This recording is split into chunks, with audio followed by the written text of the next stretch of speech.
Pour moi, les causes pour réussir, pour réussir à avoir une solution sur Internet, c'est de se spécialiser sur un problème et d'avoir une vision Mhm. long terme. Toujours se dire, est-ce que je réponds à un problème spécifique? Pour pas, voilà, donc Exact. c'est pour moi la base de tout avant d'étudier le lancement d'une activité en ligne ou quoi que ce soit. C'est vraiment un vrai business, quoi, le drop 2.0. C'est pas seulement prendre des photos d'un vendeur sur AliExpress, etc. Non, c'est vraiment un truc avec une vision long terme. Bienvenue sur ce nouvel épisode du podcast Entreprendre et vivre au Maroc. Depuis 3 mois, je n'ai pas sorti de nouveau épisode car j'ai décidé de me concentrer à 100% sur les vidéos YouTube. Tu peux aussi retrouver toutes les vidéos YouTube au format audio sur ta plateforme de podcast préférée. Pour cet épisode, je suis très heureux de retrouver Amadi, le fondateur de Blabla Darija, pour son deuxième passage sur Entreprendre et vivre au Maroc. Nous avions envie d'aborder le sujet du business en ligne au Maroc, un sujet passionnant, vaste et varié, donc on va essayer de te partager des informations importantes pour le cas des entrepreneurs qui vivent au Maroc ou qui veulent s'installer au Maroc. Dans ce podcast, on va parler du e-commerce, de l'import-export via un site internet, du dropshipping 2.0. On parlera aussi de Stripe, de PayPal Business, de création d'une LLP à l'étranger pour pouvoir utiliser Stripe au Maroc. On parlera d'affiliation, de freelance, du MLM et des créateurs de contenu. Un long podcast riche en contenu. Tu pourras aussi retrouver sur la chaîne YouTube des petits extraits des différentes thématiques qu'on va aborder aujourd'hui. Donc abonne-toi sur la chaîne Entreprendre et vivre au Maroc pour ne rien rater. Je t'invite aussi à rester jusqu'à la fin du podcast car je te parlerai à la fin de mon défi du mois de juin 2022 et du futur d'entreprendre et vivre au Maroc. Mais pour l'instant, c'est parti pour cet échange avec Amadi. Salut Amadi, bienvenue pour ton deuxième podcast sur entreprendre et vivre au Maroc. Ah, salut Stéphane, toujours un plaisir de me retrouver avec toi et pour parler d'un sujet qu'on aime beaucoup. Oui, un sujet passionnant. C'est ça, effectivement. Donc, comment vivre d'un business en ligne au Maroc? C'est un gros sujet très très vaste. On va essayer d'aborder les parties qui nous semblent les plus importantes par rapport à nos expériences aussi chacun. D'accord. Et on va commencer par le e-commerce et aussi les imports-exports avec les sites, enfin les imports-exports qui fonctionnent avec un site internet. Je voudrais commencer. C'est quoi le e-commerce pour toi? Pour moi, l'e-commerce, bah, c'est justement de vivre d'Internet sans forcément avoir un local, ne pas avoir l'obligation de payer comment dire, au Maroc, un mahel avec le stock à l'intérieur, sauf si c'est un stock de dépôt, par exemple. Mais ça, en général, c'est beaucoup moins cher qu'un local avec l'électricité, mettre des vendeurs, des vendeuses, un gérant, etc., etc. Mhm. Donc, c'est ça pour moi l'e-commerce au Maroc. Et donc, le gros exemple que je vois de réussite dans le e-commerce au Maroc, bah, c'est la plateforme Jumia.ma. Ouais, ouais, c'est énorme, hein. Mm. C'est énorme, vraiment. Surtout que Jumia a le monopole au Maroc. C'est énorme, ça aussi. Et même, j'ai envie de dire que c'est pas normal. Enfin, tu vois, ils ont Mhm. vraiment la plus grosse part du marché, quoi, par rapport à l'e-commerce au Maroc. Ouais, Jumia, Alibaba, ça commence aussi, apparemment. Pas, pas comme ça devrait l'être, pas comme c'est le cas en Europe, en tout cas. Mhm. C'est ça en fait, parce qu'il y a toujours cette attente. Enfin, moi, ça m'est déjà arrivé de commander en Chine, que ce soit Alibaba ou un autre site, c'est en minimum 15 jours ouvrables. Mhm. Entre 9 et 15 jours, ça dépend vraiment. Et ce qui a aidé aussi à l'explosion du e-commerce, c'est la pandémie, le confinement, le corona. Ça, C'est ça, ça a bien, effectivement. hmm, C'est ça a ça. bien aidé, Mais hein. en plus, pour rester sur le sujet que Jumia a le monopole, en fait, le seul inconvénient que Jumia, on va dire entre guillemets, impose à la clientèle marocaine, c'est que ça n'aide pas à démocratiser le paiement en ligne par carte bancaire, tu vois? Hmm. Parce que comme tu sais, Jumia, bon, on va dire 90%, 90% des ventes et des paiements se font à la livraison parce que Hmm. ça arrange le client, ça le met en confiance et ça ne démocratise pas vraiment le paiement en ligne d'un article sur Internet. Ouais, ça c'est important de le dire, t'as raison. Les Marocains, pour l'instant, ils préfèrent vraiment payer en liquide à la réception, à la livraison. Il y a pas encore la confiance absolue de payer en ligne. C'est ça. Et malgré ça, tu trouves une contradiction. Mais après, bon, on va pas dire ça une contradiction parce que la plupart des paiements qu'ils font en ligne via leur téléphone ou via le PC, ben, c'est des paiements de Maroc Télécom, Inouï, Ouais. les abonnements, électricité, eau, parce que ça, ce sont des organismes de confiance en fait. Tu vois, ils peuvent pas se faire arnaquer entre guillemets. Est-ce que tu penses que d'ici quelques années, ce sera bon pour le Maroc, qu'ils auront Bien confiance sûr, en Mhm. fait, c'est ça, c'est déjà le cas. Mais le problème, et justement, je voulais parler de ça, c'est qu'il y a eu un article sur le 360. Mhm. Donc, ça parlait qu'il y avait eu 80 000, donc en un mois, 80 000 transactions sur un site chinois. Donc, tu vois un peu la contradiction. Donc, le Marocain ou la Marocaine n'a pas de problème à payer et à laisser ses coordonnées bancaires sur un site extérieur au Maroc, mais au Maroc même, il y a une complication. C'est pour ça que dans tous les sites limite vitrines qu'on trouve au Maroc, il y a toujours l'onglet Instagram, l'onglet Messenger, l'onglet WhatsApp Business. Parce que la cliente ou le client au Maroc veut toujours avoir un contact réel avec le vendeur, tu vois. Ouais. S'assurer qu'il y a pas d'arnaque, s'assurer que le produit est de qualité, etc. Mais par contre, quand le 360 a fait l'étude qu'il y a eu 80 000 transactions sur un site chinois, c'est étonnant, quoi, tu vois. Par exemple, là maintenant, si j'ai un projet de lancer un site e-commerce de vente, ben, je le ferai à l'extérieur du Maroc. Donc, on parlera justement du dropshipping 2.0. Parce que là, la personne, le client, la cliente marocaine n'aura pas le choix que de payer par CB. Tandis qu'un site e-commerce marocain, on lui laisse le choix. Pourquoi? Parce qu'on se référence, on se référent à Jumia. Parce que Jumia fait le paiement à la livraison, bah, tout le monde devrait le faire. Mhm. C'est ça, en fait, un peu le fonctionnement de mentalité ici par rapport à ça. Ouais, ça, faut vraiment le prendre en compte si tu es un entrepreneur qui veut lancer un business e-commerce. C'est ça. Et surtout, une présence vraiment importante sur les réseaux sociaux. Bah, je pense que tu connais, tu as vu les nombres de groupes de vente qu'il y a sur Facebook, par exemple? Mhm. Il y en a Ouais. énormément. Facebook, WhatsApp Business, Instagram. Ça se passe toujours comme ça, en fait, les ventes, hein. Aussi, ce qui marche bien, surtout dans les villes, c'est la commande des repas via les applications. C'est ça, Jumia Food, Glovo. Ouais.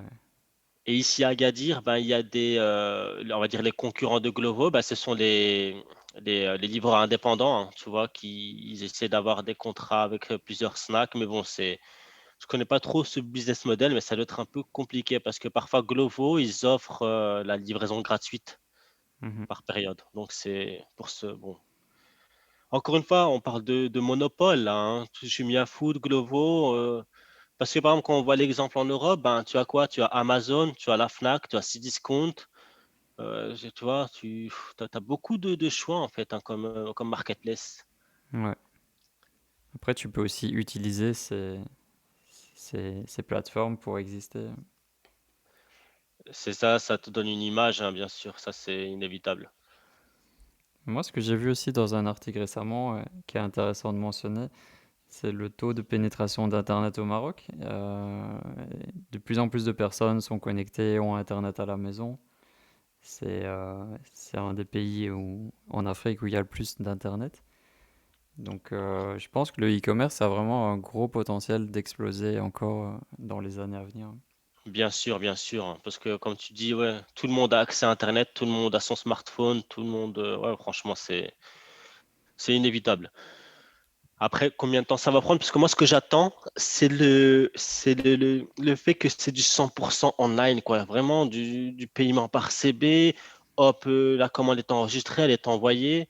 Mhm, Enfin, tu vois, le paiement à la livraison, voilà, tu peux peut-être, entre guillemets, rater une vente si la personne n'est pas présente, puis le colis te revient, puis tu refais un autre essai, enfin, tu vois, mhm.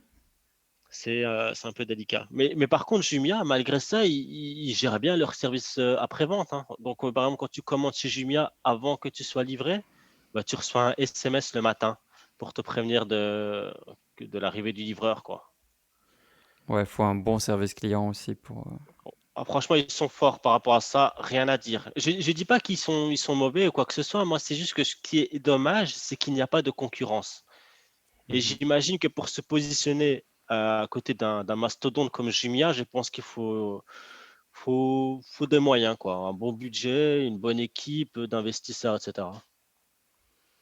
Après, tu as aussi, je pense que ça a un potentiel aussi. Tu sais, tous les petits commerçants, les petites, qui vendent des choses, qu'en physique, qui sont pas encore, développées sur internet.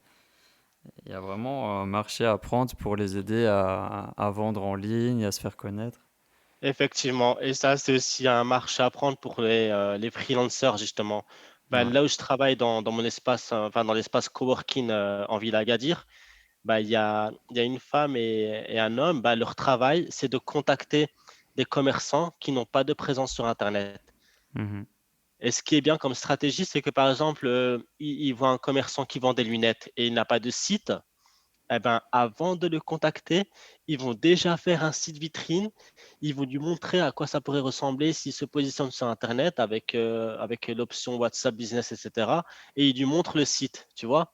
Ouais, Tu c'est vois une un peu bonne comment, stratégie. Ouais. voilà, c'est vraiment pas mal, hein et c'est tout le monde peut faire ça entre guillemets et ça se facture quoi? Ils demandent combien? Ils demandent entre 15 000 et 30 000 dirhams par an, Mmh. hein, pour te dire. Ouais, c'est rien. Ouais et pour te dire l'objectif, bah, c'est d'avoir un maximum de clients. Imagine, tu as une centaine de clients. Tu imagines le salaire que ça te fait à l'année? Mmh. Donc tu vois, tout ça pour avoir fait un site vitrine, une présence sur internet, une présence sur les réseaux sociaux et puis bon, il y a plusieurs stratégies. Il y a les chatbots, tu vois, les chats automatiques, tu vois, les réponses automatiques et cetera, qui Ouais. permettent de gagner du temps sans forcément rester H24 devant le PC, quoi. Moi, je pense que si tu as un business physique, c'est indispensable d'être en ligne, quoi. C'est incontournable. C'est sûr, parce que sinon tu es limité en termes de trafic. Parce que si tu te concentres que sur ton physique, bah, ta clientèle, c'est que allez, on va dire 2 kilomètres à la ronde, on va dire maximum. Tandis que sur Internet, bah, tu as pas de limite, tu envoies, voilà, même ici, les services de livraison comme Amana Express, ils sont très doués, hein, Aramex. Mmh. Tu as un nouveau qui est sorti récemment qui s'appelle Chrono Diali. Je sais pas si tu en as entendu parler. Non? Ça aussi, pareil, même c'est un bon service, quoi. Ça manque pas en gros, ça manque pas du tout, hein. Comme donc tu as Jumia, mais bon ça tu dois commander chez Jumia. Mais quand tu es indépendant, tu as Amana Express, tu as Lux Messagerie, Aramex et Chrono Dially. Ça c'est OK. vraiment les services de livraison. Donc tu déposes ça dans leur stock ou même des fois tu peux avoir des contrats avec eux, mais tu dois garantir, il me semble, entre 10 et 15 commandes par jour pour qu'ils puissent se déplacer chez toi en fin de journée et récupérer les commandes envoyées aux différents clients. OK. Et tu as des exemples d'idées de business qui pourraient bien décoller au Maroc en version e-commerce? La version e-commerce, Mmh. c'est ça. Bah là, actuellement, ce qui fonctionne toujours, ben, enfin là, c'est un peu difficile. C'est tout ce qui est produit du terroir, mais avec un branding en fait. Par exemple, tout ce qui est huile d'olive. Ouais. L'huile d'olive, voilà, des fois, tu l'achètes au hanout, tu sais pas vraiment d'où elle vient. Là, oh, j'ai oublié la marque c'était une marque qui était de fesses et ils avaient fait justement un genre d'abonnement. Genre chaque mois, tu payes ton bidon de 5 litres d'huile d'olive et tu es livré chaque mois en fait. Comme si c'est un abonnement en fait. Mmh. Tu payes chaque mois ton bidon de 5 litres. Et ce qui marche actuellement, bah, c'est ce qui change pas, c'est tout ce qui est vêtements, les chaussures, baskets, les lunettes de soleil, les nouvelles modes là. On va dire franchement, tout marche au Maroc. C'est juste que le plus important, c'est le branding. Comment est-ce que tu es positionné? Quelle est ta place sur Internet, surtout sur les réseaux sociaux? Et aussi un facteur qui est important, qui est à prendre en compte, c'est est-ce que des influenceurs, des influenceuses parlent de toi? Ouais. Parce que là, il faut toujours le facteur confiance au Maroc. Parce que si Mmh. tu arrives comme ça, tu n'es pas connu, personne ne te connaît, la, la, allez, l'achat ne va pas se faire directement. Mmh. Après, si tu fais partie des premiers à importer des produits tendance, comme les fameux pop-it, qui, soi-disant, ça aide à déstresser un petit peu les gens. Tu vois, c'est quel article? Pas du tout. C'est un genre de des popites. Je vais t'envoyer une image, hein, vraiment. Mais même les gens qui vont écouter ce podcast, ils vont savoir ce que c'est. C'est vraiment. Ok. Ça fait penser. Tu te rappelles les hand spinner? Mhm. Donc c'est un truc que tu tiens avec tes doigts, tu tournes et genre ça t'aide à déstresser. Mais c'est vraiment pas ça, hein. C'est pas ça déstresse pas du tout. Mhm. Mais c'est un bon argument marketing, quoi. Moi, je préfère aller marcher dans la nature. Il n'y a pas mieux, ou alors se faire du sport, etc. Tu vois, tout simplement. Ah, carrément. C'est ça. Dans les pop genre, c'est un jouet qui aide à déstresser les enfants. Franchement, des enfants stressés, non, pas à ce point.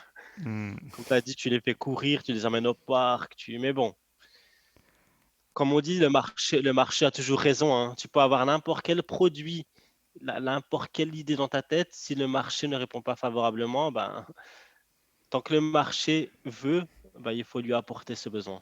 Ce qu'il y a aussi, c'est qu'on essaye d'importer des problèmes d'adultes sur les enfants pour faire du business, quoi. Exactement. Exactement, carrément. Et en parlant Non, d'e-commerce, il y a aussi, bon, faut penser, est-ce que ton marché est 100% marocain ou est-ce que ton marché est extérieur aussi, puisqu'il y a toute la vente de produits marocains, tu vois, l'artisanat, les cosmétiques, même les tapis, ça peut être des bons business, ça. c'est ça, dans l'exportation, hein. Justement, parce que Ouais, moi, je pensais, mais ouais, dans l'export, c'est sûr. Les produits du terroir marocain, en exportation, ça peut cartonner. Et là, justement, tu dois mettre le paquet. Parce que l'extérieur est habitué à un bon site internet, à un bon facteur confiance avec des logos Mastercard, Visa, une politique de remboursement, tu vois, des trucs comme ça, une garantie. ouais. Ah non, non, niveau exportation, là, il n'y a pas, y a rien à dire, il faut le faire justement. Et là, il n'y a rien de compliqué. Il faut passer par un transitaire. Et puis, de ce que j'ai toujours su, c'est que quand tu fais la promotion des produits marocains à l'étranger, ben, tu es exonéré de pas mal de taxes en fait. Mhm. C'est pour ça il y a un site à Marrakech, je ne sais pas si tu connais, qui s'appelle Shahbi Chic. Ça te dit rien? Non. Eh ben, c'est un site qui exporte des produits, donc en détail, hein, c'est même pas un grossiste, il exporte des produits du terroir marocain et comme partenaire d'envoi, il a FedEx. Donc tu vois, si la personne commande, bah, elle va être livrée en 48 heures, 72 heures, on va dire en gros. Hmm. Et ça, n'importe où dans le monde, hein. Ils ont fait un site en français et en anglais, quoi, pour te dire. Mais c'est ça qui pourrait faire peur, tu vois, si tu connais pas vraiment voilà, comment tu vas envoyer tes produits à l'étranger, et est-ce qu'il n'y a pas des problèmes avec les douanes et tout ça? C'est d'où l'importance d'être clair, d'avoir une société en bonne et due forme Mhm. et d'avoir entre guillemets, des factures, quoi. Parce que l'avantage de l'artisanat marocain, c'est quand tu achètes par exemple, un tapis berbère, tu achètes limite une pièce unique. Tu peux Oui. dire, il n'y a que moi qui a ce genre de tapis, tu vois, parce que c'est fait à la main. Et voilà, et voilà. C'est ça, en fait, il y a beaucoup d'arguments de vente, en fait, pour faire la promotion des produits marocains. Moi, les tapis, on me l'a souvent proposé et je suis conscient que c'est un business qui pourrait très bien marcher. C'est juste que j'ai pas vraiment validé cette idée pour moi. Et je connais même des villages où les femmes le font sur mesure, tu vois. Tu leur envoies le dessin que tu veux et te font le. Donc ça peut même être de la création 100% originale selon ce que le client cherche. Ouais, C'est ça, ouais. il y a du potentiel avec les tapis marocains. C'est ça, oui. Mais tout, hein, tout l'artisanat, même les vases, les tagines, tout, vraiment. Même les lustres qui sont faits enfin, je connais pas la matière, mais il me semble que c'est de la paille, mais c'est fait à la main. Tu vois, les lustres Ouais, traditionnels oui, marocains, même les sacs, etc., etc. Quand je vais ici à Agadir, le souk al Ahed, tu connais, hein, c'est un endroit oui. touristique. Ouais, ouais. Eh ben, là, tu vois, il y a beaucoup de produits. Des fois, tu vois le prix quand même, hein. Ben, ce genre de sac, il était à quoi? À 550 dirhams. Un prix local, hein. Donc, Hmm. tu vois, c'est même pas un prix touristique ou quoi, c'est un prix local. 550 dirhams, un sac fait à la main. Tous les objets en cuivre aussi, ça marche bien. Les? Les objets en cuivre. Ah ouais, bien sûr. Ah oui, ça c'est. Et Non, le non, truc, c'est l'exportation. que tu peux avoir une marge énorme parce que, bon, le prix que tu vas l'acheter localement et le prix que tu vas le revendre en Europe, par exemple, c'est rien à voir. c'est ça. Et puis voilà quoi, on connaît que les amoureux du Maroc, ça se chiffre en millions, hein, en dizaines de millions de personnes, hein. Quand tu vois les chiffres avant la pandémie, le nombre de touristes qu'il avait au Maroc en 2019, je me rappelle, je m'étais penché dessus, c'était une histoire de 23 millions, Hmm. sans compter les MRE, hein. Les MRE, ils n'étaient pas comptés, hein. Mais 23 millions de touristes pendant la période estivale seulement, uniquement. Bah, je pense cet été, ça va être pas mal aussi, hein. Ouais, Inch'Allah, normalement, oui. Mais ce que j'ai vu hier dans un journal, ils espèrent que pour retrouver les chiffres de 2019, ce sera en 2023. Mais même si cet été, ils annoncent quelque chose d'énorme, bah, tant mieux, hein, pour les personnes qui vivent du tourisme, hein, surtout Marrakech. Voilà, c'était un peu éprouvant, hein. Mhm. Ah, 2023, c'est demain, donc c'est encore, ça aurait été rapide, hein. Ouais, c'est ça. Mais voilà, en gros, le e-commerce pour l'exportation, bah, tu as vu, c'est principalement les produits terroirs. Mhm. Et là, et niveau importation, bah, c'est de voir les tendances qui marchent à l'extérieur et voir si ça pourrait plaire au public marocain.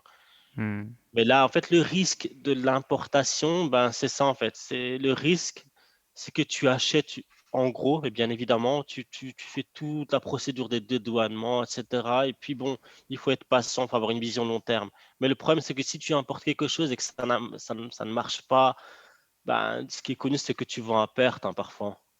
Hmm.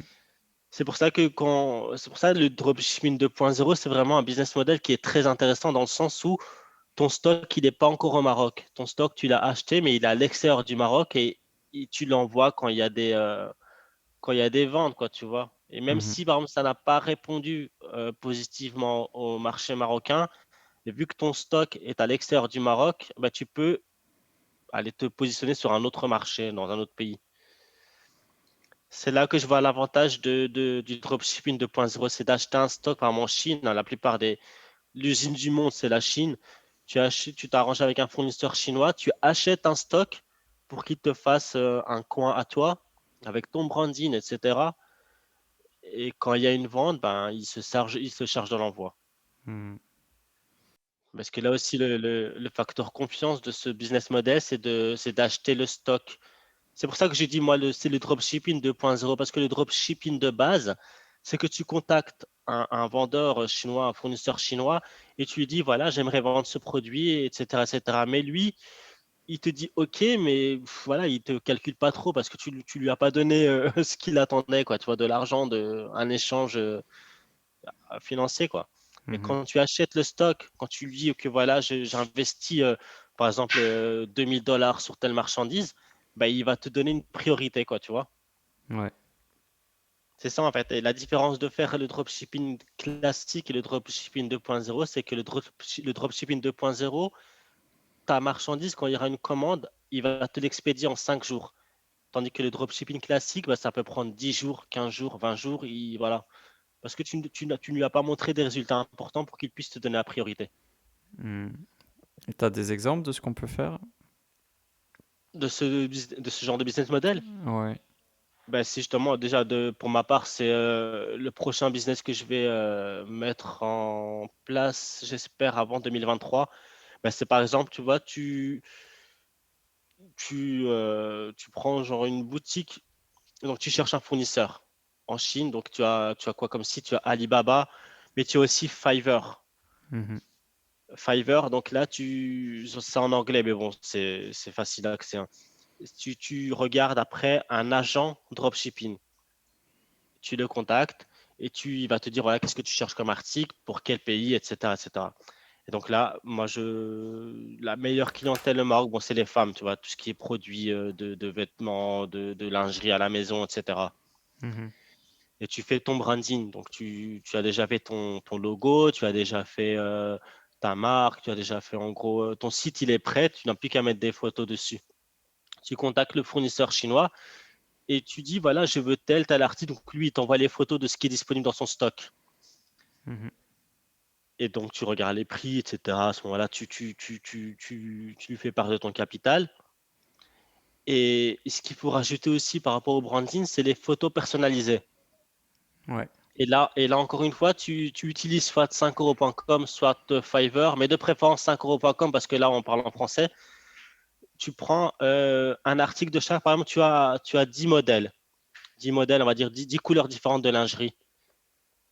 Tu prends un de chaque et tu demandes au fournisseur qu'il envoie ces modèles-là à une personne, par exemple, que moi j'aurais contacté sur 5euros.com, qui est un photographe. Tu vois, Mhm. ces modèles arrivent chez le photographe. J'ai déjà payé le photographe, bien sûr, pour qu'il puisse faire la prestation. Et ben, il fait des photos professionnelles, tu vois. Mhm. Parce que maintenant, les gens, la plupart, ils savent que tous les produits viennent de Chine. Et ce qu'ils font avec Google Images, tu sais, tu peux prendre l'image d'un article et tu peux faire une recherche de l'image.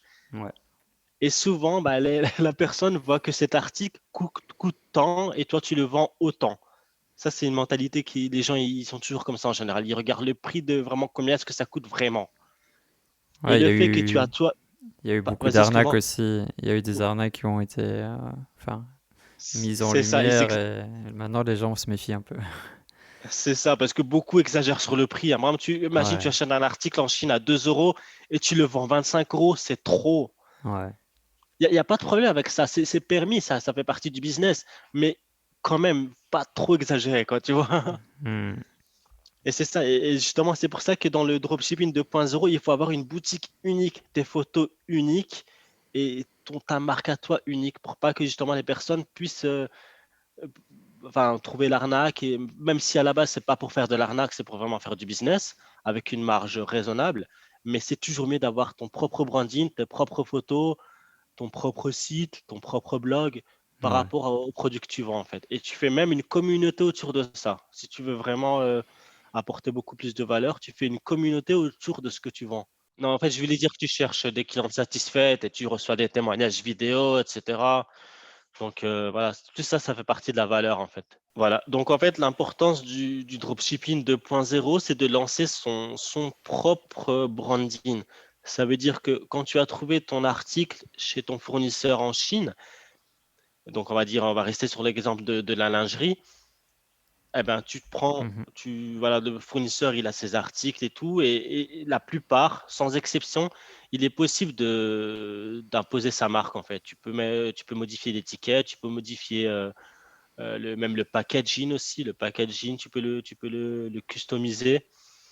Et le meilleur de ce que je sais comme stratégie que je compte faire, c'est prendre par exemple, 10 modèles de lingerie, contacter un photographe sur 5euros.com, demander son adresse et lui envoyer ces 10 articles.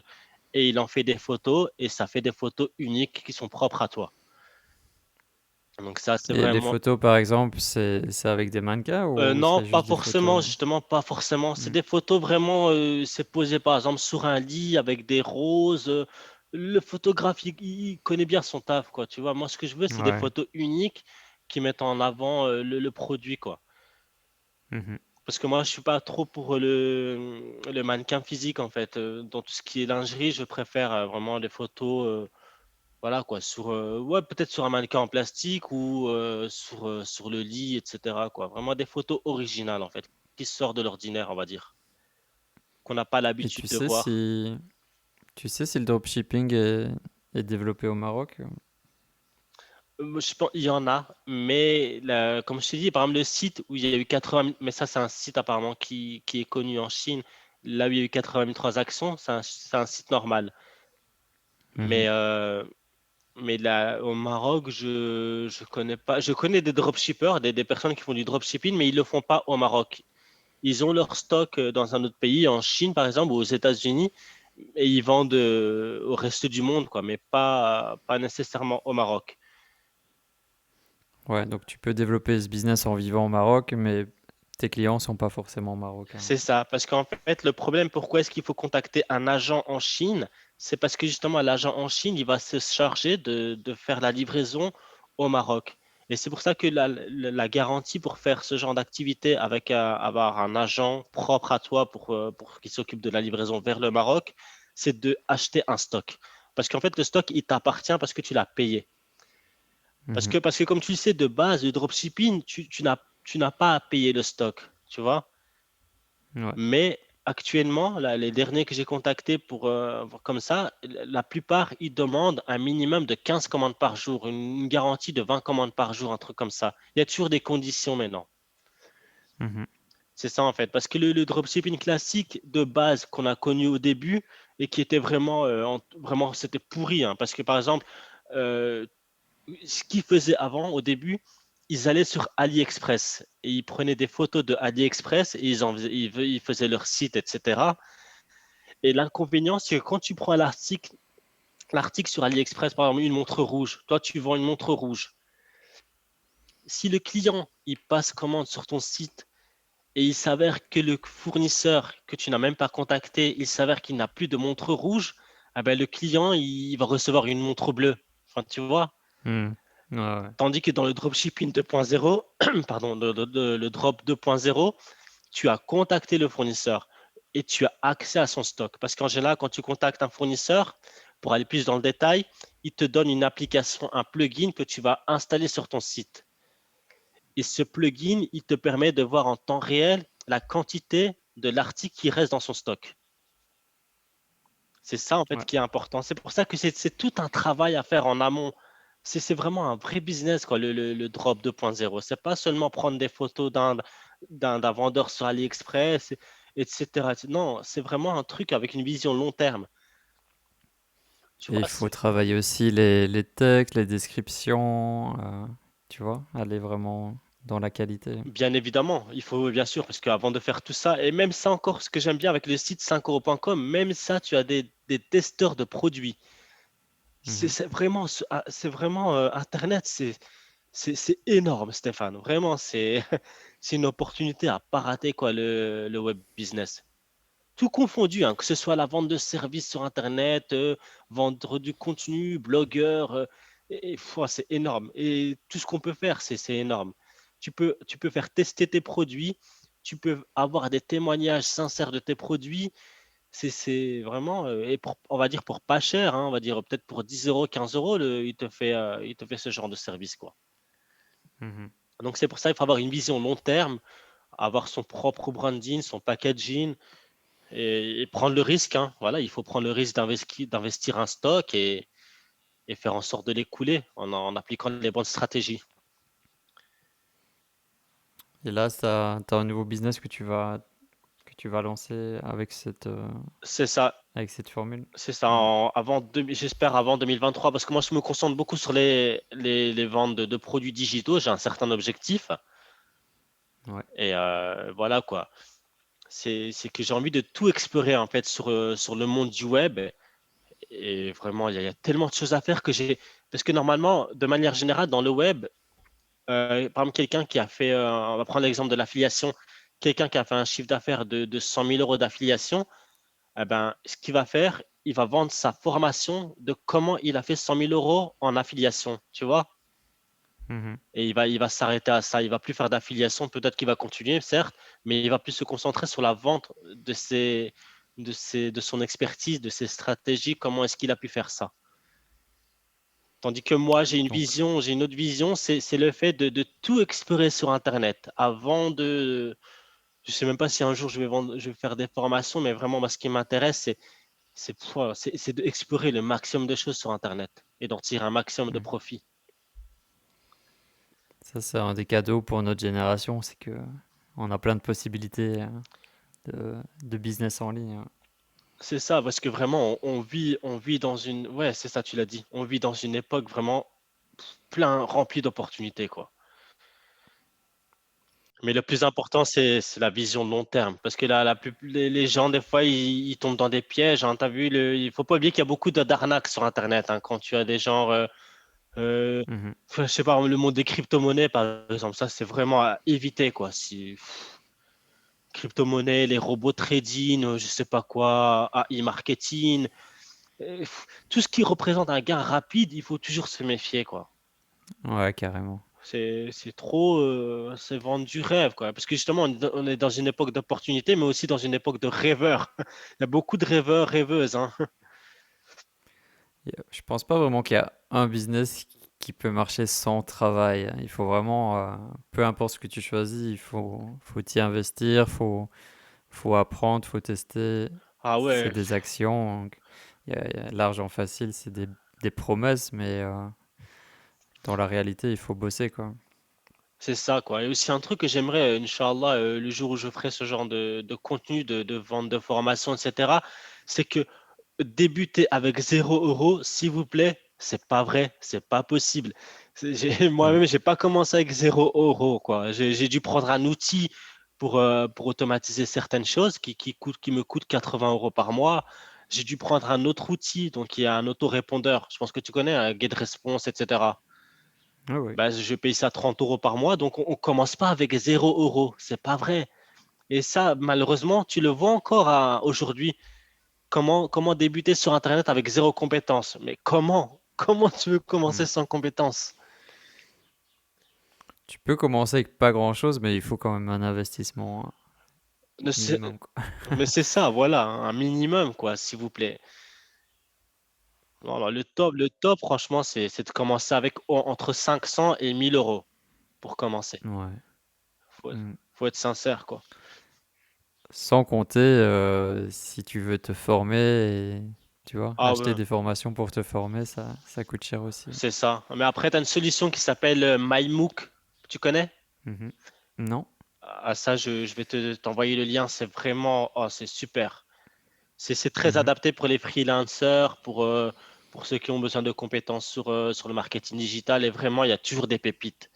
Même si moi, je me dis que voilà, là, comme on dit, Alhamdulillah, je vis de 100% d'Internet, mais tous les jours, j'apprends des pépites. Tous les jours, j'apprends des choses parce que justement, le monde évolue tous les jours sur Internet. Par exemple, Ouais. les stratégies qui marchaient il y a un an, bah, peut-être que maintenant, c'est plus d'actualité, ça ne marche plus, tu vois. Il faut toujours Ouais, s'adapter, ça en change tout fait. le temps. Ouais, ça Mhm. change tout le temps. On avait discuté qu'on allait parler aussi de création de sociétés offshore au Royaume-Uni. Ouais, justement. Tu peux nous dire dans quel cas c'est utile et développer là-dessus?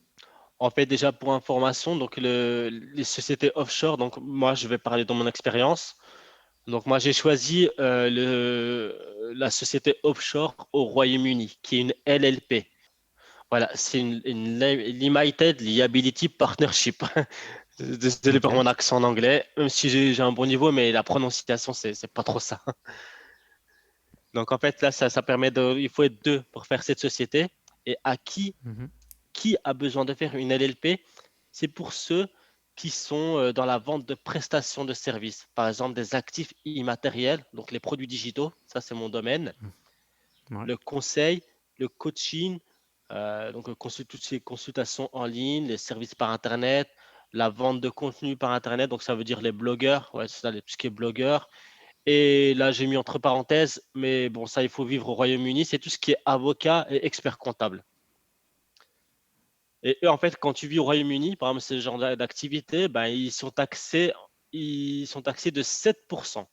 Tu vois, l'impôt, c'est vraiment de ce qu'on connaît en Belgique et en France. On sait que les taxes, c'est pas 7%, hein. Hmm. Et Mais peut-être revenir sur le pourquoi est-ce qu'on devrait passer par ça. Est-ce que c'est juste parce que Stripe marche pas au Maroc? Tu peux nous dire le bien pourquoi? sûr, bah déjà, le pourquoi, déjà, Stripe, c'est vraiment indispensable. Stripe, PayPal.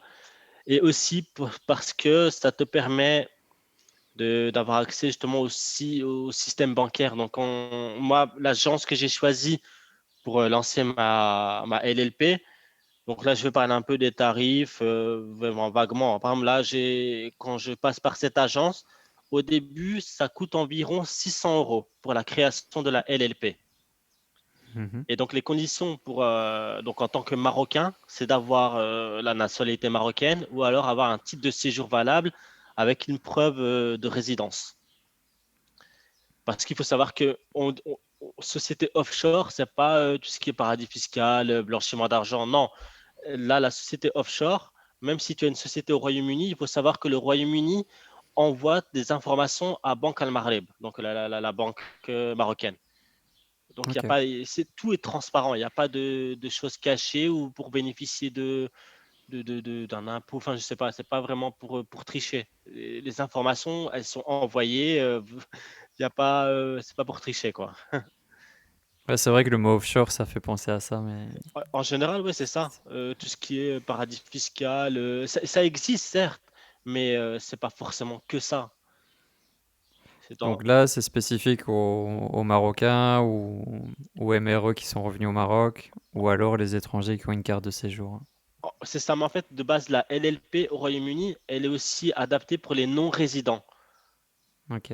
Tu vois, c'est vraiment une passerelle pour te permettre d'accéder à un marché international, pour avoir accès aux banques, pour avoir accès effectivement à Stripe, PayPal. C'est indispensable pour un business à vision long terme. Et donc, pour revenir à ce que je disais, donc par rapport à la création, ça te demande 600 euros environ la première fois. Et après, la maintenance que tu payes chaque année, c'est environ 200 euros par an, à peu près. Ok. Et pour la comptabilité, là aussi, quand c'est pas ton domaine, il ne faut pas se casser la tête. Moi, ce que j'ai fait, bah, j'ai pris encore une fois la plateforme Fiverr. J'ai cherché après un comptable au Royaume-Uni.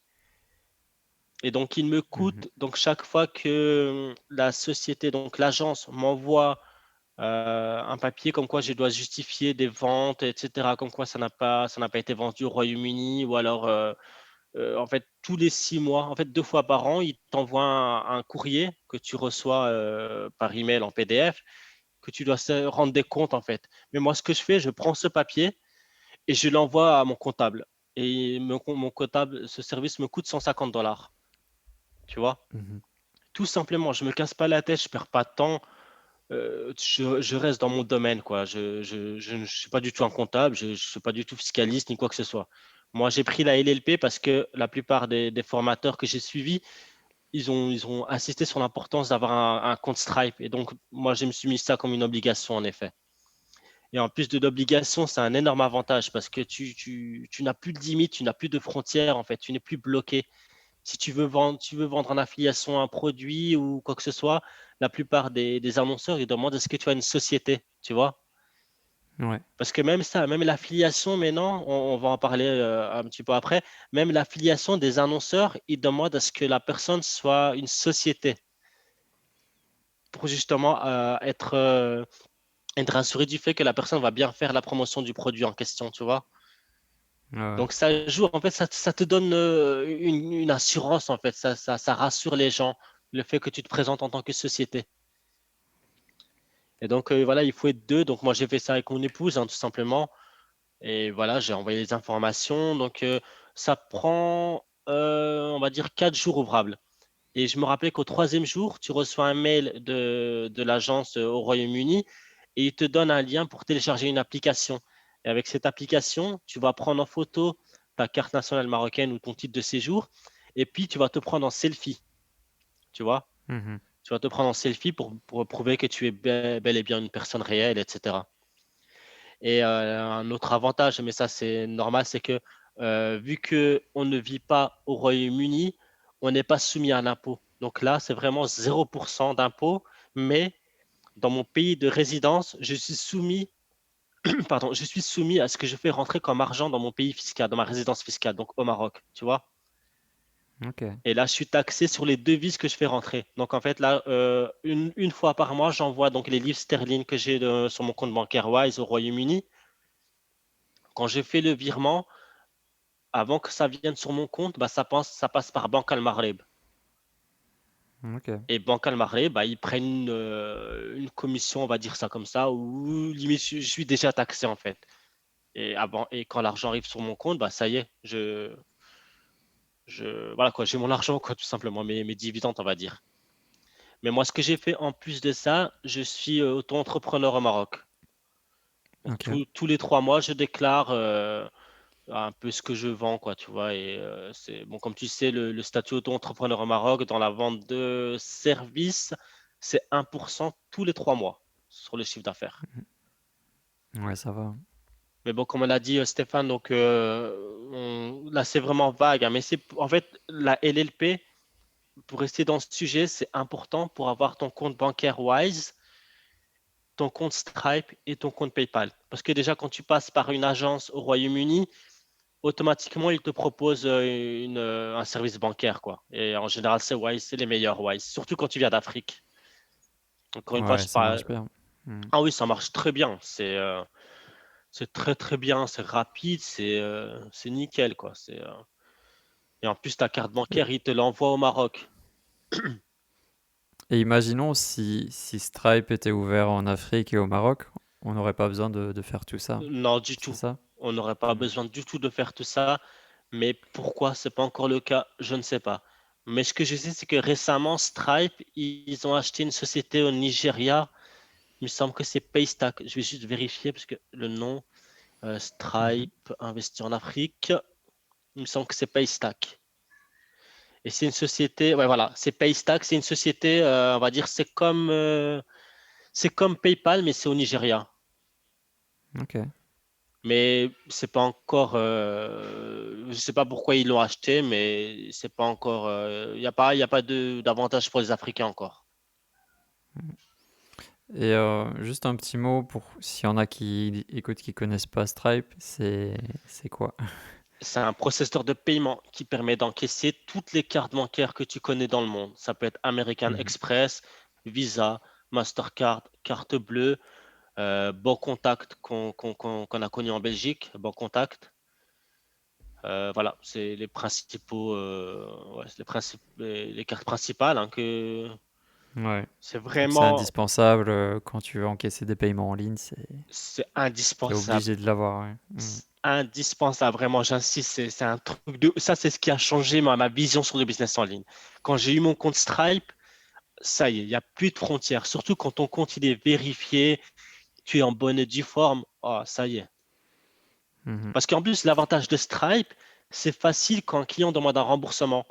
Et il n'y a plus qu'à cliquer sur un bouton, rembourser telle personne, et le remboursement, il se fait automatiquement. Et ça, c'est énorme. Et on peut peut-être déjà l'annoncer quand la formation en ligne sortira. Donc on fera un module spécial avec toi justement pour aller dans le détail, comment faire de A à Z. C'est ça. Parce que ça manque un peu d'informations en français là-dessus, hein. Ouais, parce que c'est en anglais, justement. Parce que la formation que j'ai appris, c'était un Camerounais. Et justement, c'était vraiment là, et là, maintenant, il ne le fait plus, hein. Mais c'était vraiment Mhm. indispensable, quoi. Indispensable. En plus, ça demande pas beaucoup de frais, tu vois, ça demande pas beaucoup de frais, ça demande juste de la clarté et de la transparence.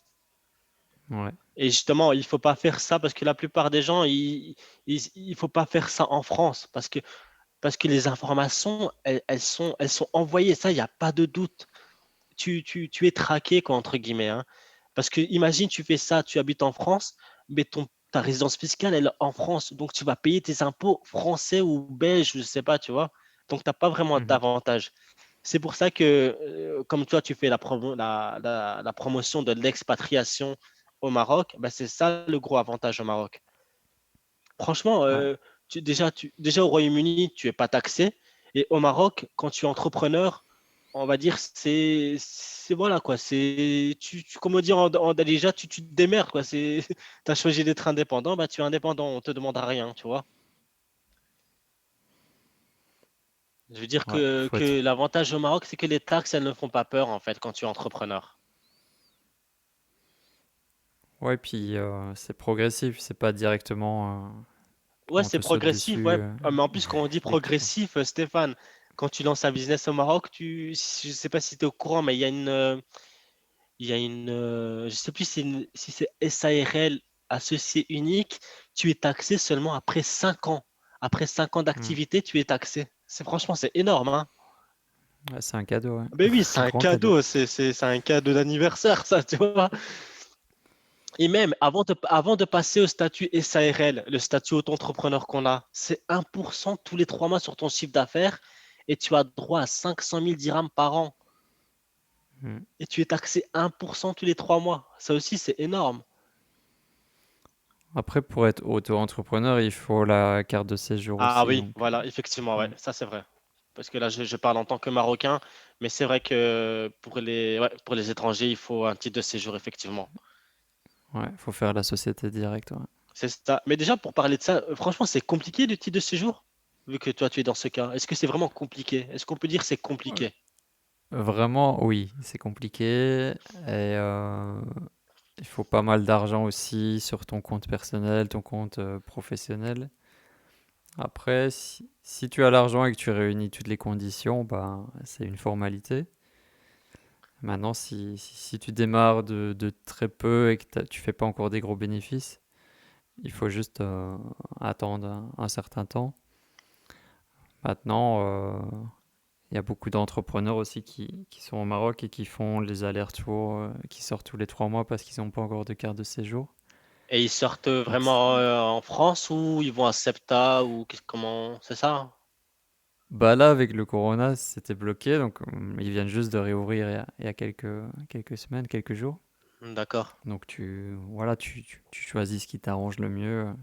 Tu peux partir en Espagne ou ouais, à Ceuta, Melilla, les enclaves espagnoles au Maroc. Mais ouais, l'idéal, c'est d'avoir cette fameuse carte. C'est ça. Donc en gros, si tu n'as pas ton titre de séjour, donc tu peux pas faire, comme je viens d'expliquer, tu peux pas faire une LLP et tu peux pas être auto-entrepreneur, c'est ça? Exact, ouais. Mais tu peux avoir ton logement, tu peux avoir tes locaux, tu peux créer une société. C'est ça qui est paradoxal aussi. Et donc tu peux quand même exercer au Maroc, mais tout n'est pas accessible, hein. C'est ça. Mais bon, si tu exerces au Maroc, là, tu as un business, on va dire, local, quoi. Tu n'as pas, comme on l'a dit, tu n'as pas accès à Stripe, tu peux pas vendre du contenu, être en freelance à l'international, on va dire. Bah, moi, la solution que j'ai trouvée, c'est avec PayPal Business. Ah, Et on voilà, peut, PayPal. on Moi, peut je m'y parler connais de pas du ça. tout. Voilà, justement, dis-moi, Ouais, alors comment tu as fait un PayPal marocain? Et business en ouais, plus, hein. Donc ça veut dire que tu n'as pas de limite de fonds, tu encaisses des devises, etc. exact, ouais. Ah, vas-y, je Donc, t'écoute. bah, la création d'un compte PayPal Business, tu suis la procédure normale. Et après, ce qu'il faut faire, il faut relier ce compte-là avec ton compte bancaire marocain. Donc, à Tijari Wafa Bank, ils ont une solution pour ça. Et je crois que c'est la seule banque qui le fait, mais je suis pas sûr à 100%. D'accord.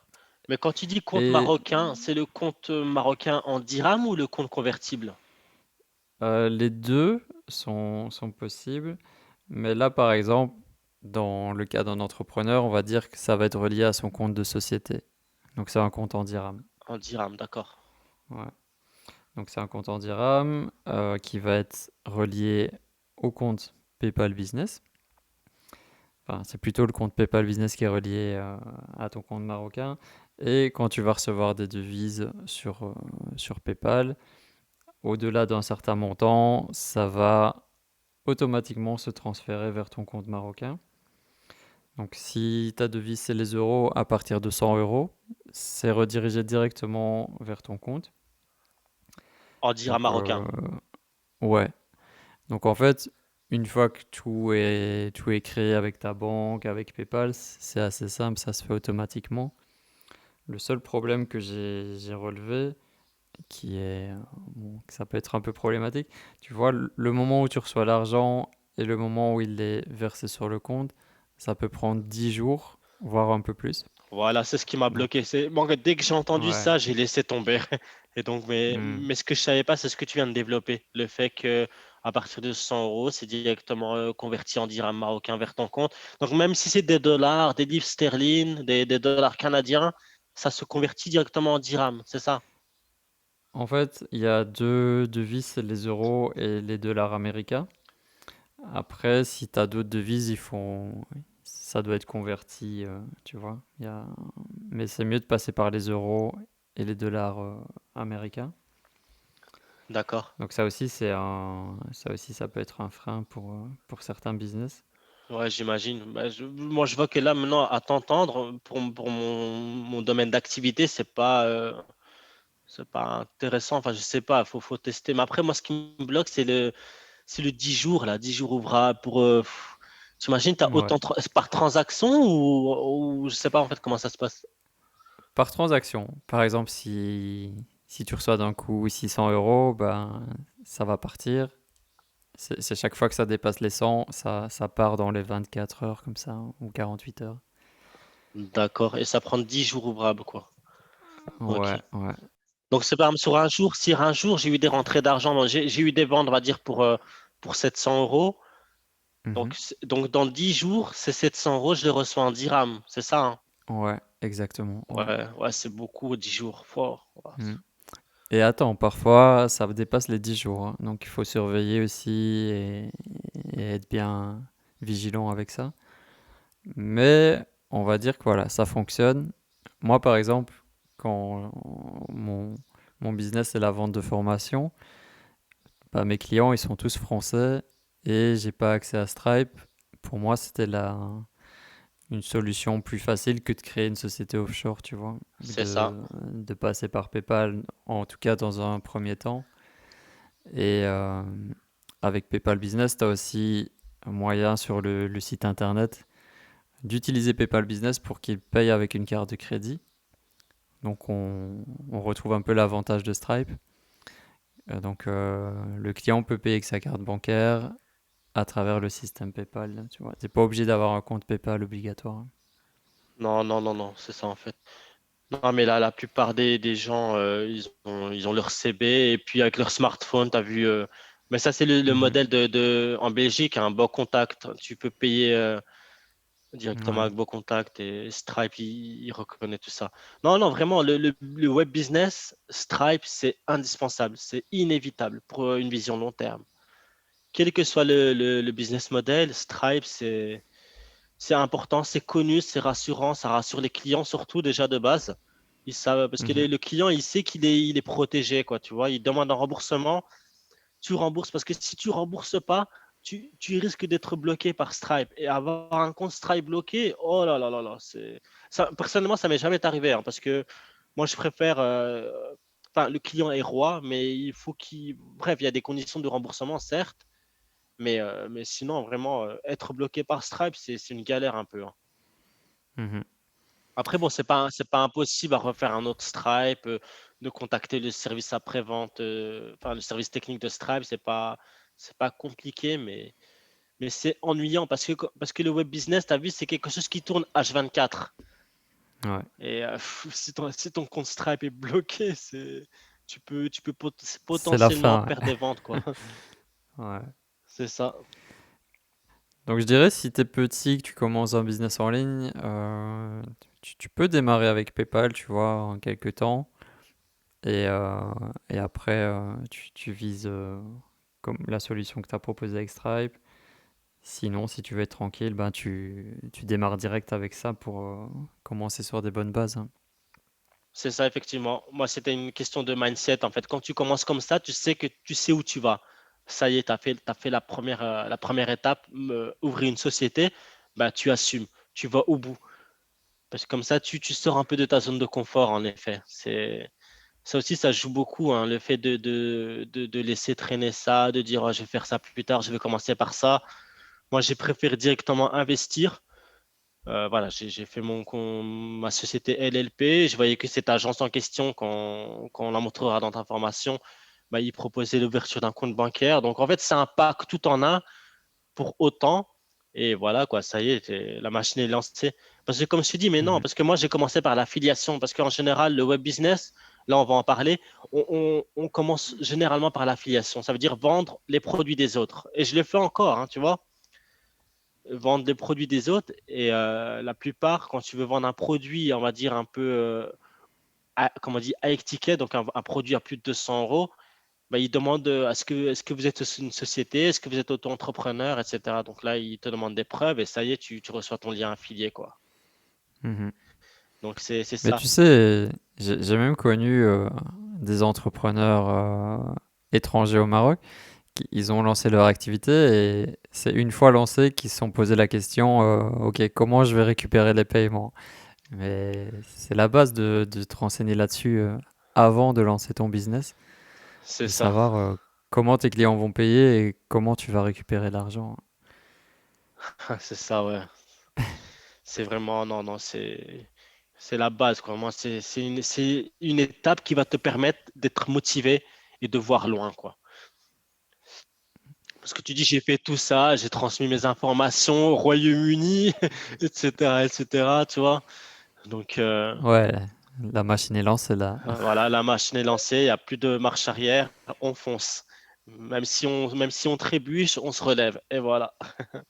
Donc voilà, moi, pour ma part, donc, dans le web business, le meilleur modèle pour démarrer sur Internet, c'est l'affiliation. C'est de vendre un produit de quelqu'un d'autre, tout simplement, en une phrase. Donc tu trouves un produit qui t'intéresse, par exemple, quelqu'un qui vend une formation pour arrêter de fumer, par exemple. Eh ben, tu Mhm. peux contacter la personne qui fait cette formation en lui demandant s'il a un programme d'affiliation. Et en échange de lui apporter un trafic ciblé ou des ventes, etc., bah, tu touches une commission en échange, tout simplement. Ça peut être bien pour démarrer hein, un C'est business. ça, Commencer par ça. c'est ça, effectivement. Mais c'est toujours bien quand je prends, par exemple, encore une fois, le modèle américain, ce qui est bien, les stratégies, c'est de maîtriser le produit. C'est pour ça, en fait, que moi, je me suis spécialisé dans les produits digitaux.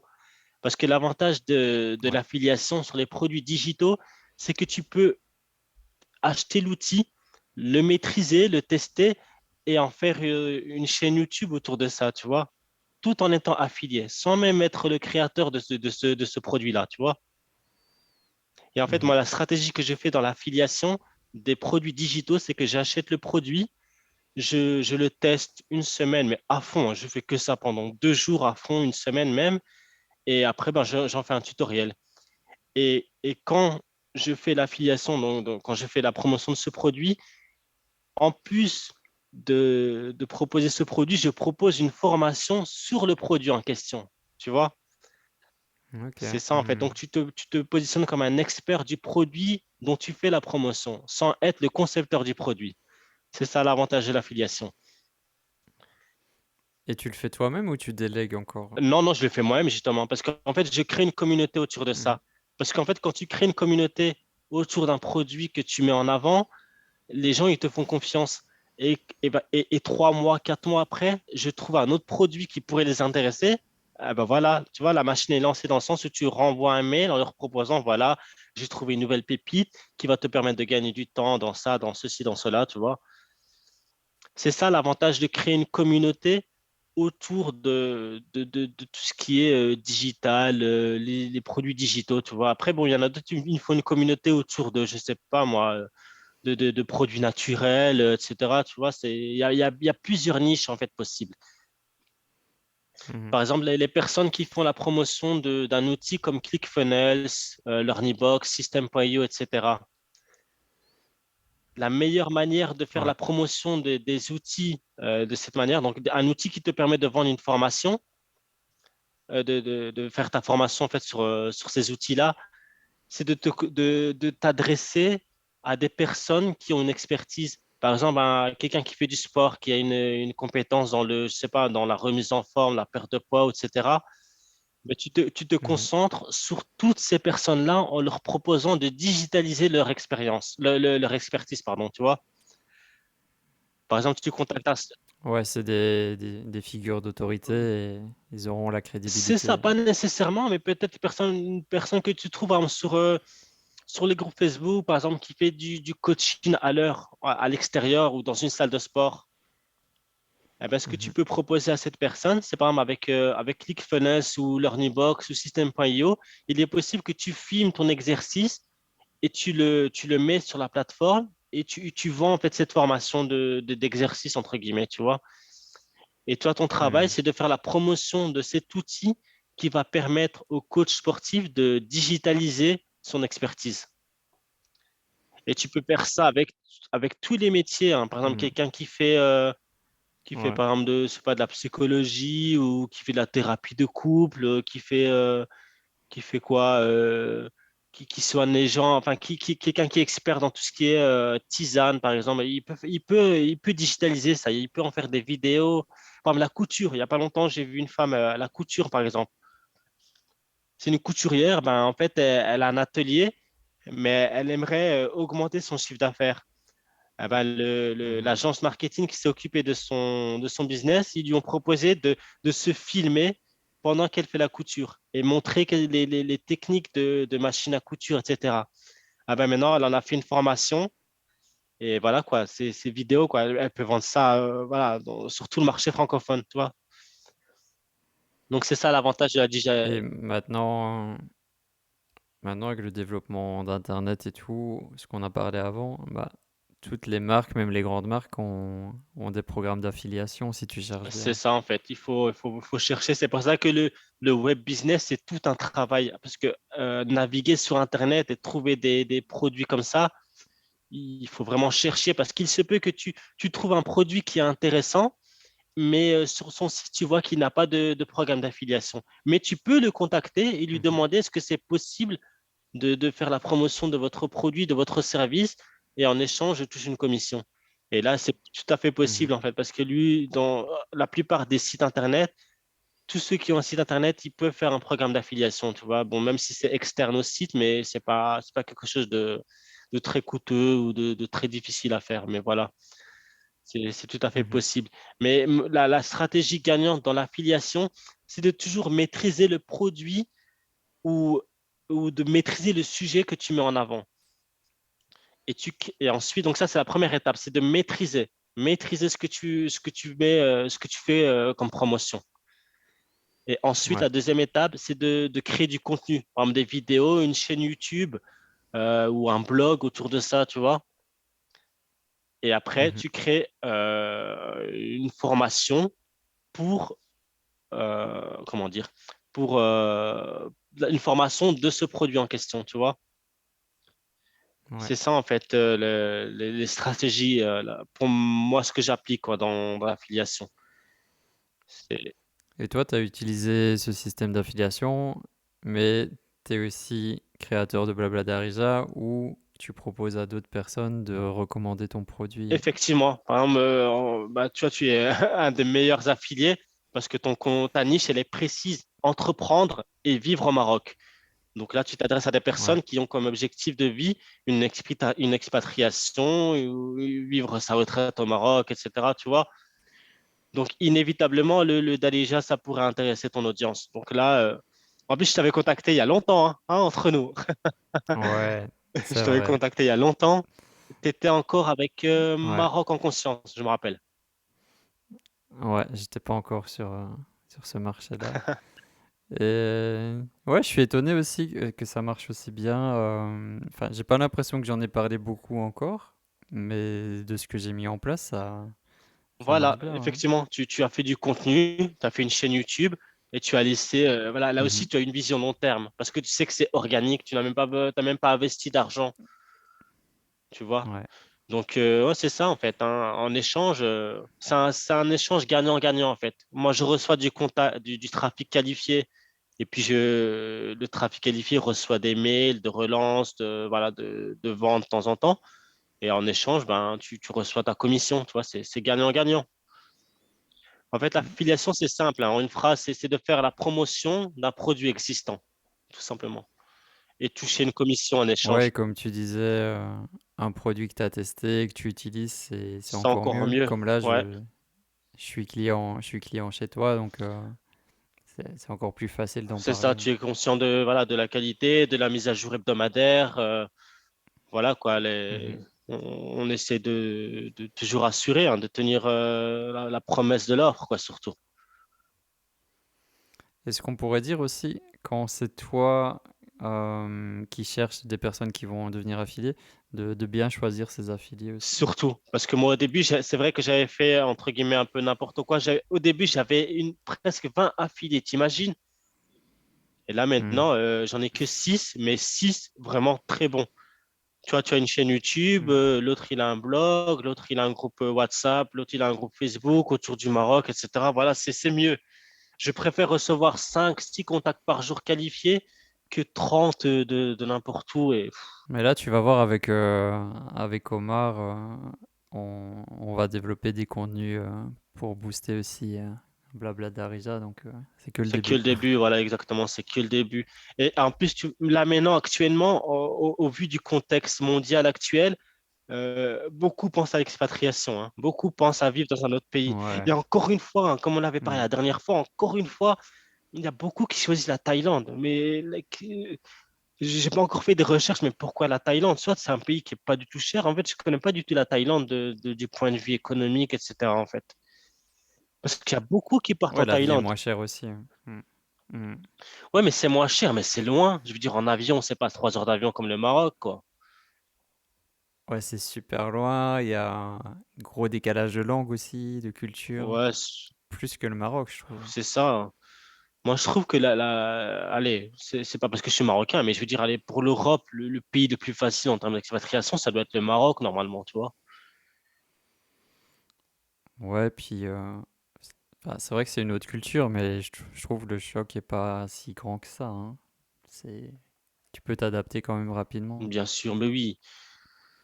Voilà, t'es pas loin, surtout que t'es pas loin. T'es pas loin même si tu es français ou belge ou espagnol ou quoi, tu n'es pas loin de là d'où tu viens exactement, quoi. 3 4 heures de vol et c'est Voilà, bon. c'est ça, c'est ça. Non, non, je pense que l'expatriation, ça va devenir, il faut démocratiser ça. Parce Mm. que déjà, Et là, on a... Pardon, non, non, c'est ça, parce que je me dis, être vas-y. entrepreneur en Europe, c'est ouf. Quand tu vois 60% d'impôts, 20% enfin, c'est énorme. Allez, t'es pas lâché, hein. Ouais, il ne veut pas te lâcher, c'est ça. Enfin, voilà. Voilà, l'affiliation, pour moi, c'est le meilleur business model pour démarrer au début, pour apprendre des stratégies, apprendre à créer une communauté et savoir vendre surtout. Il ne faut pas avoir peur de vendre surtout. Et le point important, encore une Ouais. fois, c'est d'être convaincu du produit que tu mets en avant. Donc on peut faire un petit récapitulatif déjà ce qu'on a vu. Donc, on a vu qu'il y a le e-commerce, il y a l'import-export avec une vitrine C'est internet. ça. On a parlé de Stripe, de PayPal, de la société C'est ça. Et offshore. aussi, parenthèse, pour rester dans Euh, l'e-commerce, un statut qui est bien, on mhm. en a parlé, c'est le freelance. Donc, le fait de contacter des locaux, des marchands, des magasins qui n'ont pas de visibilité sur Internet et proposer ces services. Ça, c'est quelque chose de très qui peut Ouais. marcher. C'est quoi un C'est freelance? ça. Redis-le encore. C'est-à-dire, tu gères leur site Internet, leur visibilité, etc. Et ils te payent un forfait annuel, quoi. En fait, freelance, ça peut être encore plus varié que ça, ou dans le sens, les capacités que tu as, tu peux les commercialiser sur Internet. Moi, j'ai fait ça l'année passée, presque toute l'année, où tu vois, mon activité avec Maroc en conscience était arrêtée à cause de la crise. Ouais. Et j'avais la possibilité de travailler pour un entrepreneur. Et ben, les compétences que j'avais, ça a matché avec lui et j'ai pu travailler une année avec lui. Donc je l'aidais à développer sa chaîne YouTube, à faire du montage aussi de podcast. Donc si tu as une compétence particulière, des choses que tu sais faire, tu peux commencer en tant que freelance et vendre tes compétences à d'autres entrepreneurs ou d'autres C'est personnes. ça, effectivement. Ouais. C'est c'est un bon moyen aussi, je trouve, de développer tes capacités, d'aller dans le concret, parce que là, tu es payé pour faire des choses et tout ce que tu vas faire, ça se rajoute à tes expériences, à ta boîte à outils, de ce que tu sais C'est faire. ça, ça te laisse un portfolio, comme on va dire. Et Mhm. d'où l'importance de se former tous les jours. Et je crois qu'il y a beaucoup, d'ailleurs, de Marocains qui sont freelance, euh, et ça peut être des graphistes, du montage audio, du montage vidéo, de la Tout comptabilité. à fait, c'est des gens que je fréquente justement à l'espace coworking. On est peut-être une quinzaine, hein, mais la plupart, c'est des développeurs, des codeurs, comme tu as dit, des graphistes, des monteurs vidéo, des réalisateurs. Ouais, il y a plusieurs compétences. En fait, c'est ça l'avantage aussi du. Il y en a à Marrakech, hein, des espaces coworking, non? Mais Oui, franchement, je te conseille ouais. d'y aller de temps en temps, 2 fois par semaine. Oh, vraiment, tu fais des bonnes connexions, en fait. Ouais, après moi, je préfère travailler seul et dans un environnement où il n'y a pas de Ah, bruit, d'accord, ok. mais c'est bien pour faire des nouvelles rencontres. Ouais. D'accord. Moi, ce que je fais quand il y a du bruit, bah, j'enlève mon implant. Ah oui. C'est ça. Quand je suis concentré, quand il y a un peu de bruit, même si, bon, en général, il n'y a pas de bruit, mais quand il y a un truc qui me dérange, moi, j'enlève mon appareil et voilà quoi. C'est l'avantage d'être sourd. On n'a pas parlé aussi de MLM, de marketing de Ouais, réseau. ça c'est ton expérience. Je t'écoute. Ouais. Bah pour moi, quand on a parlé de l'affiliation, je vois un peu des points communs avec le marketing de réseau, dans le sens où le marketing de réseau, tu vas justement, c'est de la recommandation. Tu vas recommander un produit à, bah, ça peut être à tes proches, à tes amis ou via Internet. Donc un produit aussi que tu connais, que tu utilises, que tu as testé. Il y a beaucoup de marketing de réseau dans tout ce qui est cosmétique, mais ça peut être dans tous les domaines aussi. Ouais. Moi, j'ai eu cette petite expérience aussi. J'ai fait Au ça Maroc? presque, ouais, j'ai fait ça presque un an, mais ma clientèle cible était plus française, belge, tu vois, hein. Et c'était des produits bien-être. Bien-être aussi pour l'eau, des choses, tu vois, pour filtrer l'eau. D'accord. Et bah, en fait, les produits étaient bien. En général, c'est toujours des super produits, top qualité et tout Ouais, c'est ça. ça, en fait, le marketing de réseau, Bah, c'est ça, hein. La hmm, plupart des produits dans le MLM, c'est connu, c'est des produits de haute qualité. Parce ils ne font aucun ouais. investissement dans la publicité. Ils investissent justement dans la recherche et développement du produit. Et si justement les... Ouais, ils ont pas de boutique, ils ont pas de Non, magasin, pas de store. Tout se fait par la recommandation et le réseau. c'est ça. Mais ça aussi, je pense que c'est un business exponentiel, hein. Les résultats, ils viennent pas tout de suite là aussi, hein. C'est aussi une vision long terme, mais je pense que c'est pareil, hein. Bah, là aussi, on te montre voilà, les gens qui réussissent, qui gagnent beaucoup, les millionnaires. Enfin, on te montre le truc, mais après, c'est énormément de travail. J'imagine, ouais. Moi, ce qui m'a fait arrêter, c'est pas le produit ni le réseau, c'est le processus du marketing de réseau en lui-même, dans le sens où c'est comme si ton cerveau est reprogrammé pour que chaque personne que tu vas rencontrer dans la vie, tu vas essayer de soit de lui vendre un produit, soit de le faire rentrer dans ton équipe. Et personnellement, je trouvais ça un peu malsain sur le long terme de, tu vois, dans le fait que, ok, tu rencontres une personne, mais dans ta tête, tu as cette arrière-pensée de la ramener dans ton truc. Et je trouve pas ça hyper sain. Mais après, Et dans le sens, quand tu ça. dis Hmm. malsain, moi, je me dis que la personne que tu essaies de faire entrer dans ton équipe, tu as aussi l'intention de lui donner la possibilité d'améliorer son train de vie, non? S'il est motivé ou si elle est motivée, tu vois. Ouais, ouais, mais c'est un peu un cercle vicieux où après lui, tu l'emmènes dans ce truc-là aussi. Et en fait, si t'es pas au clair à 100% avec le processus, et que moi au début j'avais un peu de réticence, mais je suis quand même rentré dedans. Et par la suite, bah, tu sais, on dit il faut toujours écouter son C'est intuition. ça. Après, j'ai compris, ok. Mais je pense que c'est très lié au type de personnalité que tu as. Si tu es une personne plutôt extravertie, qui va vers les autres facilement, qui a le contact facile, ça peut être un avantage. Moi, mon type de personnalité n'est pas vraiment comme ça. Et je crois que c'est ça aussi qui a fait que ça n'a pas matché à 100%. Et je préfère, moi, créer mes propres produits, tu vois, créateur de contenu. Ça me parle beaucoup plus que de recommander des produits des autres. Mais Ou n'empêche alors, que tu as gagné dans l'expérience, j'imagine, hein. Tu as quand même. ouais, c'est une grande expérience, j'ai rencontré des belles personnes dedans. Souvent, le marketing de réseau, il y a un gros côté développement personnel qui est présent. Et donc, évidemment, ça apprend beaucoup de choses. Ouais. Voilà. Je sais qu'au Maroc, il y a des gros MLM qui marchent bien. Donc, c'est aussi un moyen de vivre d'un business en ligne. C'est ça, ouais. Là, je pense à Forever Living, qui est connu, là. Ouais, ouais, C'est ouais. ça. Ouais. Ouais, ouais, c'est ça. Ouais, après, comme tu as dit, oui, il faut avoir envie, il faut. Après, bon, l'inconvénient que je trouve dans le marketing de réseau, c'est la présence physique. Alors que moi, je suis beaucoup trop digital, Internet, tu vois. C'est ça, le marketing des Ouais, réseaux, c'est ça, ça demande des déplacements, ça demande la disponibilité, ça demande des réunions, j'imagine. C'est ça, hein? ouais, t'as tout le temps des Ouais, réunions, des présentations, tu dois voir les gens en physique. ouais.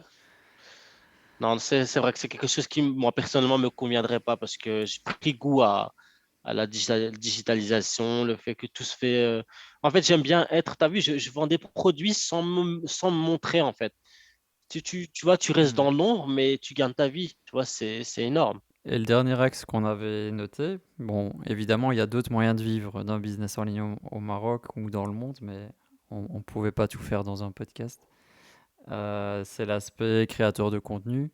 Bah, c'est ce que je fais. Donc, créateur de contenu, c'est quoi? Bah, tu dois choisir une niche. Une niche, c'est un domaine particulier. Là, par exemple, j'ai choisi les personnes qui veulent s'installer au Maroc, Ouais, en particulier les entrepreneurs, mais pas que.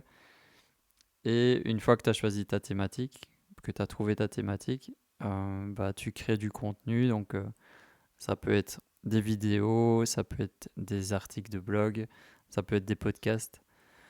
Faut voir où se trouvent aussi tes c'est clients. ça. Parce qu'en fait, là, en gros, tu apportes une solution à un problème, hein. C'est la base d'une possible réussite d'un business, quoi, justement.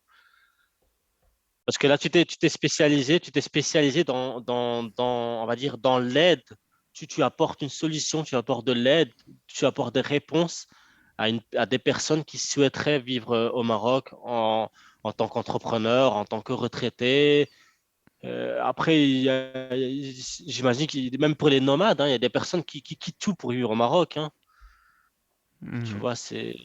Bah, tu fais bien de le préciser. Le problème, c'est la base. Donc, j'ai essayé plusieurs business avant qui n'ont pas vraiment réussi parce que j'étais pas sur un problème assez dur. C'est ça. Et d'ailleurs, l'acronyme dur, ça vient de Stan Leloup de Marketing Mania. Il faut que ce soit un problème qui soit difficile, urgent et reconnu. Si tu alignes ces trois choses, en général, c'est assez bien parti. Donc difficile, ça veut dire que bah, ton client, il doit y penser, ça doit par exemple le réveiller la nuit. C'est quelque chose qui est vraiment présent dans son esprit. Voilà, tu as tout bien résumé, exactement. C'est ça. Ouais, moi aussi, Hmm. j'écoute beaucoup Stan Leloup, c'est ça que tu as dit, hein, Marketing Mania. Ah, Ouais, franchement, ouais, ouais, il est ouais. vraiment, il est très fort. Et justement, tu vois, moi Ouais, il est aussi, c'est super. que quand je suis sur un produit, je me pose toujours la question, à quel problème spécifique est-ce que je réponds? C'est ça. Mhm. Tant que j'ai pas la réponse à cette question, je me dis que le produit il va mettre du temps à décoller ou alors il va pas décoller. Parce qu'il faut toujours apporter, il faut toujours répondre à un problème. Parce que comme on dit de base, il ne faut pas chercher à réinventer la roue. Il faut voir où est-ce que Ouais. tu peux te positionner sur un marché où il y a de la concurrence. Justement, dans un marché, quand tu vois de la concurrence, c'est bon signe. Ça veut dire qu'il y a une petite part de gâteau que tu peux prendre, quoi, tu vois. Il y a ça et Et là, justement, tu vois, cette activité-là, bah, je l'ai attaquée directement du c'est problème. ça. Et qu'est-ce que moi, je peux apporter à ces personnes pour les aider à résoudre ce problème? Et ça, c'est vraiment un truc qu'il faut garder en tête quand tu veux devenir créateur de contenu avec ce côté business. Donc, l'objectif au final, c'est de vendre des formations en ligne ou de vendre des accompagnements, des coachings, des prestations. C'est ça. Et bah, créateur de contenu, l'explication est dans son titre. Donc, tu crées des contenus. Donc, moi, j'ai choisi YouTube parce que j'ai cette conviction que YouTube a un potentiel énorme Énorme. de booster des business et je reste concentré que sur YouTube. Je vais pas sur TikTok, je vais pas sur Instagram, je vais pas vraiment Facebook, j'utilise pas vraiment. 100% YouTube parce que je sais que ça peut faire x10, x100, x200 si tu restes bien focus et que tu sais, enfin que tu connais les codes aussi de YouTube. C'est ça, effectivement. Surtout avec une vision long terme, tu sais que ça prend avec le temps. Ouais. Et voilà, comme tu connais les stratégies de titres, de miniatures, voilà, hein, c'est ça, hein. Non, non, il faut. C'est pour ça, c'est bien de faire des partenariats, tu vois. Bon, moi, des fois, franchement, en toute sincérité, et je te l'ai déjà dit, hein, quand j'envoie des mails pour vendre de produits Blabla Dalija, ben des fois, je mets des liens vers une de tes vidéos, tu vois. Donc, ça fait des Mhm. partenariats Excellent. gagnant-gagnant, tu vois. Parce que l'avantage que tu as, c'est que le fait de créer du contenu gratuit avec beaucoup de valeur, beaucoup d'informations, les gens, ils auront moins de mal à payer une formation de ta part, tu vois. Parce qu'ils te font confiance déjà à la base avec ce que tu donnes déjà gratuitement. Ouais, ils voient qui tu es, déjà la qualité que tu donnes dans ton contenu gratuit. Donc, imagine tout ce que tu donnes en gratuit. Donc, imagine ce que ça va être dans une formation bien C'est ça, ouais, structurée. effectivement. Non, non, c'est très bien de continuer sur cette voie-là. Et toujours à la base, c'est une vision long terme, quoi. Toujours long terme, long terme. Exact. Parce que voilà, c'est certes, après quand il y a les moyens, tu t'aides avec les publicités, mais bon, c'est pas tout le temps, quoi. Des fois, c'est bien de laisser la machine tourner automatiquement, quoi. C'est pour ça qu'il faut faire beaucoup d'appels à l'action dans les vidéos, comme tu fais, hein. Donc, le fait d'amener des gens à cliquer pour recevoir une newsletter, tu vois, de recevoir un petit bonus, etc., etc. Bah, l'idéal, un seul appel à l'action clair et précis par vidéo. Un seul? Parce Un que, seul? ouais, Moi, je ouais, suis ouais. plus sur le 2. Après, ça dépend de la durée de la vidéo. Mhm. Toi, en général, tu fais un appel à l'action sur chaque vidéo. Ouais, un seul. Par exemple, là, les prochaines vidéos que je vais sortir où on met plus en avant Blabla d'Arisa, je parle même pas de ma formation offerte ou je parle que du lien de Blabla d'Arisa, tu vois. D'accord. Parce que enfin, pour les personnes, faut pas trop leur demander abonne-toi, clique sur la cloche, clique sur ce lien, clique sur ce. Enfin, s'il y a trop de choses, ils vont être perdus et ils sauront pas quoi faire, ils vont rien faire au final. Ouais, d'accord. Moi, je suis plus sur l'optique, sur une vidéo, on va dire d'une durée moyenne de 15 minutes, au moins trois Mhm. fois. Donc, au début, au milieu et à la fin. Ah oui, en fait, on s'est pas bien compris. Tu peux le faire plusieurs fois, mais que ce soit la même action. C'est ça que je veux dire. Voilà, d'accord. Pas que ce soit des multitudes de produits, en fait. OK. Bah, merci beaucoup, Amadi, pour ton deuxième passage sur le podcast. Je pense qu'on va en refaire d'autres parce qu'on avait noté d'autres idées à partager. Donc, tu reviendras encore sur la chaîne Bien dans sûr. le futur. J'espère que tu as passé un bon Bien moment. sûr, j'ai passé un bon moment. J'ai appris à te connaître et puis j'en apprends tous les jours. Et puis, Inch'Allah, comme on dit, on fera bientôt une interview en live. Inch'Allah. Ouais, ça sera C'est bien. ça. Je passerai à Ourika, Inch'Allah. Ouais, ou c'est moi qui viendrai à Agadir. Voilà. En tout cas, ce sera autour d'un couscous au début. Bah, j'espère que tout ce qu'on a partagé vous aura été utile. On a choisi d'être assez large, de parler d'un éventail de possibilités. Maintenant, il faut trouver voilà, ce qui résonne le plus avec toi et y aller à 100% dessus. C'est ça. Et le mot d'ordre, ben, moi, ce que je conseillerais, c'est que, donc, pour moi, les causes pour réussir, enfin, pour réussir à avoir une solution sur Internet, c'est de se spécialiser sur un problème et d'avoir une vision Mhm. long terme. Toujours se dire, est-ce que je réponds à un problème spécifique? Pour pas, voilà, donc Exact. c'est pour moi la base de tout avant d'étudier le lancement d'une activité en ligne ou quoi que ce soit. Ouais. En quoi la personne que je suis peut aider un autre humain à résoudre son problème. Et ouais, t'as tout dit en fait. Rester focalisé sur le C'est problème. ça, effectivement. Bah, merci beaucoup. Il y a pas de quoi, Stéphane, c'est toujours un plaisir et j'espère ben, d'ici un mois, 2 mois, on relancera les autres points qu'on a évoqués. Oui, oui, on se tient On au se tient au courant. courant. Merci beaucoup. Marhaba ou thala frasak, comme on dit.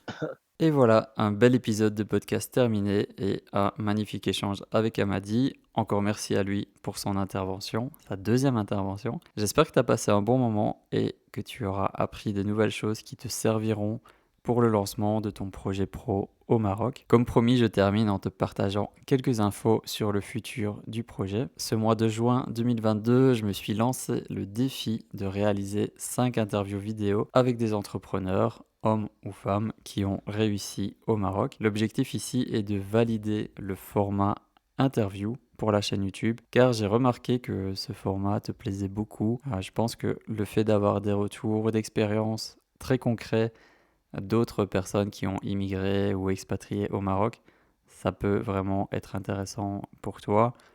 Et si ce format est validé, ça dépendra des vues et de l'engagement sur ces futures interviews.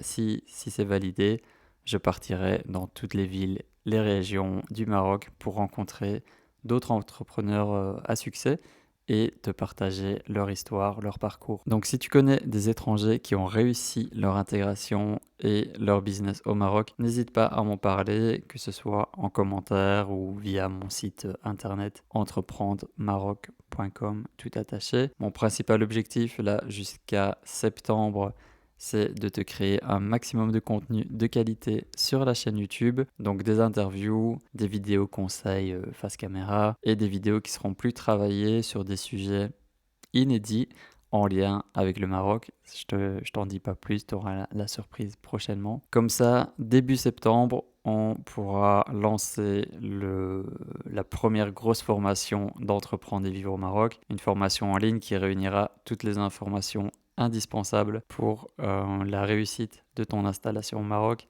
et le lancement de ton projet pro. Mais comme tu le verras, ce sera bien plus qu'une simple formation en ligne traditionnelle. Je t'en dis pas plus pour l'instant, mais ça va être du lourd. Prends bien soin de toi. À très vite sur YouTube pour les prochaines vidéos et les prochaines interviews. Slama.